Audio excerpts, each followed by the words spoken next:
എൻ്റെ ഇതാ ഈ ഒരു സാധനമായിട്ടാണ്. ഇതൊക്കെ ഞാൻ എന്തിനാ വാങ്ങിച്ചു വെച്ചിട്ടുള്ളതെന്നറിയോ? നമ്മുടെ നോട്ടിൽ എന്തെങ്കിലും ഇമ്പോർട്ടൻസ് ഒക്കെ ഉണ്ടെങ്കിൽ അതൊക്കെ ഹൈലൈറ്റ് ചെയ്ത് അതൊക്കെ ഭംഗി കൂട്ടിയിട്ട് ചെയ്യാനായിട്ടാണ് ഞാനത് വാങ്ങിച്ചിട്ടുള്ളത്. അതൊക്കെ ഭംഗി കൂട്ടി ചെയ്യുമ്പോൾ നമുക്ക് അതൊന്നുകൂടെ പഠിക്കാനായിട്ട് ഇൻട്രസ്റ്റ് കൂടും. അതുപോലെ നമ്മുടെ ഫേവറേറ്റ് ബുക്കായിട്ട് അത് മാറിക്കഴിയൂല്ലേ.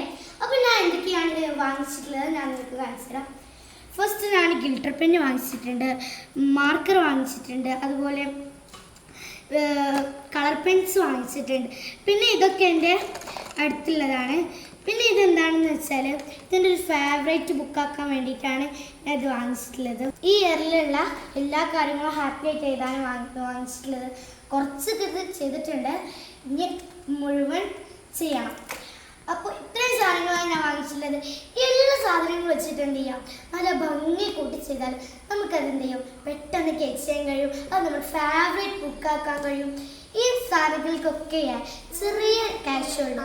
ക്യാഷ് ഇല്ലെങ്കിലേ എന്ത് ചെയ്യാം, നമ്മൾ എടുത്തുള്ള ചില കളറുകളൊക്കെ ഇല്ലേ, കളർ വെച്ചിട്ട് ഹൈലൈറ്റ് ചെയ്താൽ പോലും നമുക്ക് നല്ല ഭംഗിയോട് കൂടിയിട്ട് അത് നമുക്ക് ചെയ്യാൻ കഴിയും. Thank you.